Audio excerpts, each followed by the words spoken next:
பஹல்கமில் அப்பாவி சுற்றுலா பயணிகள் மீது தாக்குதல் நடத்திய பயங்கரவாதிகளின் புகைப்படம் வெளியிடப்பட்டுள்ளது. தாக்குதல் நடந்த இடத்திலிருந்த சுற்றுலா பயணி ஒருவர் எடுத்த புகைப்படத்தின் அடிப்படையில் பயங்கரவாதியின் புகைப்படம் வெளியிடப்பட்டுள்ளது. முன்னதாக தாக்குதலில் தொடர்புடையதாக சந்தேகிக்கப்படும் 3 பேரது வரைபடங்கள் வெளியிடப்பட்டுள்ளன. இவர்கள் மூவரும் பாகிஸ்தானைச் சேர்ந்தவர்கள் என்றும் அசப் ஃபவுஜி, சுலைமான் ஷா, அபு டல்ஹா ஆகிய இந்த 3 பேரும் ஏற்கனவே பூஞ்சில் நடந்த பயங்கரவாத தாக்குதலில் தொடர்புடையவர்கள் என்றும் காவல்துறையினர் கூறுகின்றனர். பாகிஸ்தானை தலைமையிடமாக கொண்டு இயங்கும் லஷ்கர் இ தொய்பா அமைப்பின் ஒரு பிரிவான TRF எனப்படும் த ரெசிஸ்டன்ஸ் ஃப்ரண்ட் என்ற அமைப்பு இந்த தாக்குதலுக்கு பொறுப்பேற்றுள்ளது. இதற்கிடையே பயங்கரவாதிகளை தேடும் பணிகள் தீவிரப்படுத்தப்பட்டுள்ளன. தாக்குதல் நடந்த இடத்திற்கு தேசிய புலனாய்வு முகமை விரைந்துள்ளது. பஹல்கம் பயங்கரவாத தாக்குதலில் உயிரிழந்தவர்களுக்கு தமிழ்நாடு சட்டப்பேரவையில் மௌன அஞ்சலி செலுத்தப்பட்டது. காஷ்மீரில் உள்ள தமிழர்களை மீட்டுக் கொண்டுவர புதுக்கோட்டை கூடுதல் ஆட்சியரை ஜம்மு காஷ்மீர் செல்ல உத்தரவிடப்பட்டிருப்பதாக பேரவையில் முதலமைச்சர் மு க ஸ்டாலின் தெரிவித்துள்ளார். பயங்கரவாத தீவிரவாத அமைப்புகள் எத்தகைய எண்ணம் கொண்டவையாக இருந்தாலும் அவற்றை இரும்பு கரம் கொண்டு ஒடுக்க வேண்டும். இந்த தாக்குதலில் இதுவரை மொத்தம் 26 பேர் கொல்லப்பட்டுள்ளதாக தகவல் கிடைத்துள்ளது.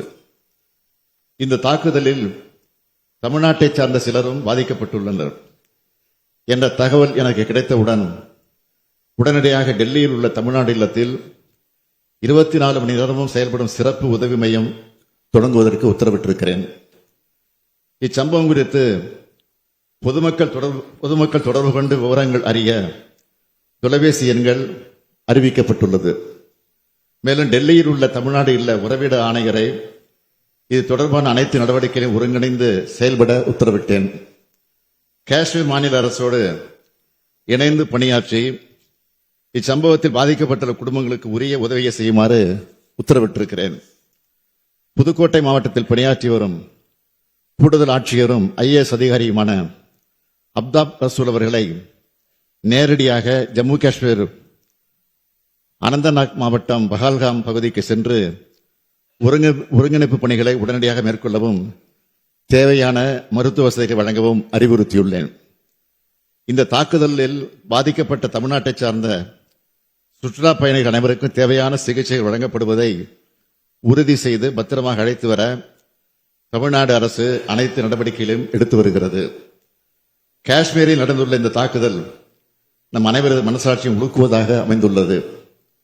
2017ஆம் ஆண்டு குல்காமில் அமர்நாத் பயணம் சென்ற மக்கள் மீது நடத்தப்பட்ட தாக்குதலில் 8 பேர் கொல்லப்பட்டார்கள்.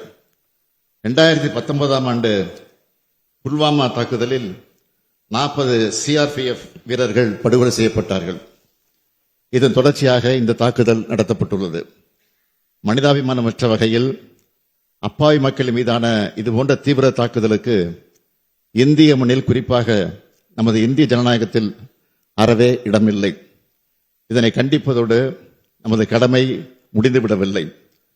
இதுபோன்ற செயல்களை நடப்பதை அறவே தடுத்தாக வேண்டும். மாண்புமிகு பேரவைத் தலைவர் அவர்களே, கொடூரமாக கொல்லப்பட்ட அப்பாவி மக்களுக்கு அஞ்சலி செலுத்தும் விதமாக அனைவரும் எழுந்து ஒரு நிமிட அமைதி அஞ்சலியை செலுத்த தங்களது மேலான அனுமதியை கோருகிறேன். பயங்கரவாத தாக்குதலால் ஜம்மு காஷ்மீருக்கு சுற்றுலா சென்ற பயணிகள் பீதியுடன் வெளியேறி வருகின்றனர். பலரும் விரைந்து சொந்த ஊர்களுக்கு திரும்ப முனைப்பு காட்டி வரும் நிலையில் ஸ்ரீநகருக்கு அதிக கட்டணமின்றி கூடுதல் விமான சேவையை வழங்க விமான போக்குவரத்து அமைச்சகம் அறிவுரை வழங்கியுள்ளது. பல சுற்றுலா பயணிகள் காஷ்மீருக்கான வருகையை ரத்து செய்திருப்பதாகவும் தங்கும் விடுதி உரிமையாளர்கள் தெரிவிக்கின்றனர். தீவிரவாத தாக்குதலை கண்டித்து இன்று காஷ்மீரில் கடையடைப்பு நடைபெறும் என்று அறிவிக்கப்பட்ட நிலையில் சுற்றுலா பயணிகள் விமான நிலையத்திற்கு செல்ல போதிய வாகனங்கள் கிடைக்கவில்லை என்றும் கூறப்படுகிறது. தாக்குதல் நடைபெற்ற பஹல்காம் மட்டுமல்லாமல் காஷ்மீரின் பிற பகுதிகளிலும் சுற்றுலா பாதிக்கப்பட்டுள்ளது.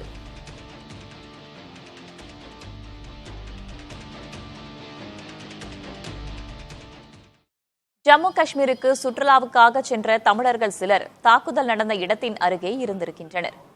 தாக்குதல் நடந்த இடத்திற்கு சுமார் 1 கிலோமீட்டர் தொலைவில் இருந்தவர்கள் எச்சரிக்கை செய்தியால் உடனடியாக ஹோட்டலுக்கு திரும்பியுள்ளனர். அவர்கள் அங்கிருந்தவாறு புதிய தலைமுறையிடம் தங்களின் அனுபவத்தை பகிர்ந்து கொண்டனர். அதனை பார்க்கலாம். தமிழ்நாடு மோட்டார் பார்ட்டிலர் அசோசியேஷனுடைய ஜாயிண்ட் செக்ரட்டரி ஒரு 68 பேர் கூட்டிட்டு வந்திருக்கான். 68 பேர் கூட்டிட்டு வந்தப்ப நேற்று மத்தியானம் இந்த இன்சிடென்ட் நடக்கும்போது நாங்க பகல்காம்ல இருந்தோம். பெகல்காம்ல இருக்கும்போது நாங்க வந்து காலையில 11 மணிக்கு போயிட்டோம். எங்களுக்கு நேற்றுடைய டூர் மேப் பிரகாரம் பெகல்காம் தான் நேற்று எங்களுடைய ப்ரோக்ராம். அந்த பெகல்காம்ல போய் இறங்கின உடனே முதல்ல வந்து என் கூட வந்தவங்க எல்லாருமே இந்த லிட்டில் சுவிட்சர்லாந்துக்கு போகணும்னு பிளான் பண்ணாங்க. நான் வந்து அதை 60 வயசுக்கு மேல இருந்தது எங்க கூட அதிகமா இருந்ததுனால நாங்க முதல்ல ஏபிசின்னு ஒரு 3 பாயிண்ட் சொன்னாங்க. அந்த 3 பாயிண்ட்டுக்கு போயிட்டு வருவோம்னு சொல்லி பிளான் பண்ணி போனோம். போகும்போது ஏயும் சியும் பார்த்துட்டோம். பி பிளான்ட்டுக்கு வரும்போது எங்களுக்கு வந்து மெசேஜ் கொடுத்துட்டாரு எங்க டிராவல் ஏஜென்ட். இந்த மாதிரி வந்து அங்க துப்பாக்கி சூடு நடந்திருக்கு, அதனால நீங்க வந்து உடனே கிளம்பி இந்த மாதிரி அந்த ஹோட்டலுக்கு வந்துருக்குன்னு சொன்னாங்க. அந்த ஹோட்டல் வந்து நம்ம இந்த துப்பாக்கி சூடு நடந்த நேமுடைய ஹோட்டல் தான். அதே நேம்ல தான் அந்த ஹோட்டல் இருந்தது. அந்த ஹோட்டலுக்கு வந்து எங்களை உள்ள வச்சு தள்ளிட்டாங்க. தள்ளி மூடிட்டாங்க. மூடினோடனே ராணுவம் வந்து பயங்கர பந்தோபஸ்து எடுத்து எல்லாத்தையும் வெளியேற்றி விட்டாங்க. இதுல வந்து எங்க கூட வந்த ஒரு நபர் அதோடைய அதிர்ச்சி செய்தியை கேட்டு ஹார்ட் அட்டாக் வந்துருச்சு. அவரே வந்து உடனடியாக வந்து அவங்க லோக்கல் ஹாஸ்பிட்டல் செக் பண்ணிட்டு அங்கிருந்து 40 கிலோமீட்டர் உள்ள ராணுவ ஹாஸ்பிட்டலுக்கு அனுப்பிச்சு வச்சு அங்க ட்ரீட்மெண்ட் எடுத்து ஸ்டெட் வச்சிருக்காங்க. அவங்கள வந்து நல்லா கேர் எடுத்துக்கிட்டு இருக்காங்க. தமிழ்நாடு கவர்மெண்ட்ல இருந்து எனக்கு போன் பண்ணி பேசிட்டு இருக்காங்க. டெல்லியில இருந்து எல்லாருமே விவரங்கள் கேட்டுக்கிட்டு இருக்காங்க. ஆனா நாங்க சேஃபா இருக்கோம். இன்னைக்கு 6 மணிக்கு எங்களுக்கு பிளைட்டு. லோக்கல்ல வந்து ஜம்மு ஸ்ரீநகர்ல வந்து பந்த் நடக்குது. சாப்பாடுக்கெல்லாம் ஒன்றும் பிரச்சனை இல்லை. ஹோட்டல்ல எல்லாமே அரேஞ்ச் பண்ணி கொடுத்துருக்கு. லேட்டா போயிருந்தோம்னா அந்த இடத்துக்கு போயிருந்திருப்போம். நாங்க அந்த ஸ்பாட்டுக்கு போயிருந்திருப்போம், லிட்டில் சுவிட்சர்லாந்துக்கு. அது போகாம காப்பாத்துறது வந்து எங்களுடைய மதுரை மீனாட்சி தான் நாங்க நினைக்கிறோம். நல்லபடியா எல்லாருமே சேஃபா இருக்கோம். திருப்கார்ல இருக்கோம். இன்னைக்கு 3 மணிக்கு பிளைட் ஏர்போர்ட்டுக்கு போக போறோம். தமிழ்நாடு கவர்மெண்ட் வந்து நல்லா உதவி பண்ணிக்கிட்டு இருக்காங்க, கேட்டுக்கிட்டு இருக்காங்க. அந்த ஹார்ட் பேஷண்ட்டுக்குள்ள லக்கேஜ் எல்லாம் எங்க கூட இருந்துச்சு. அதெல்லாம் ரிமூவ் பண்ணி அவங்களே கொண்டு போய் சேர்த்துறோம்னு சொல்லி அவங்க டெல்லியில இருந்து போன் பண்ணி என்கிட்ட பேசிட்டே இருக்காங்க. கடைகள் எதுவும் கிடையாது. ரோடு முழுவதும் ராணுவத்தினர் இறக்கி விட்டுருக்காங்க. அவங்க எல்லா பக்கமும் பாதுகாப்புக்கு நிக்கிறாங்க. நம்மளுடைய அரசு வந்து நிறைய மேற்கொண்டு அவங்க டெல்லியில இருந்தெல்லாம் நிறைய கால் பண்ணி பேசிக்கிட்டு இருக்காங்க.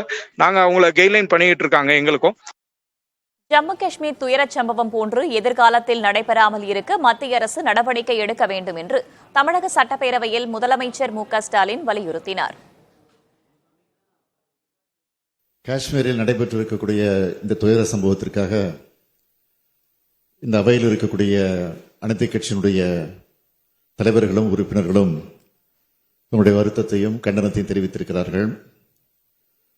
நமது நாட்டையே பெரும் துயரத்தில் ஆழ்த்தி இருக்கக்கூடிய இந்த கொடூரமான சம்பவத்தில் பாதிக்கப்பட்ட குடும்பங்களுக்கு நமது அனுதாபங்களை தெரிவிப்பதோடு இதுபோன்ற நிகழ்வுகள் எதிர்காலத்தில் நிகழாமல் தடுத்திட ஒன்றிய அரசு அனைத்து நடவடிக்கைகளையும் எடுத்திட வேண்டும் என்று இந்த அவையின் மூலமாக நான் கேட்டுக்கொள்கிறேன்.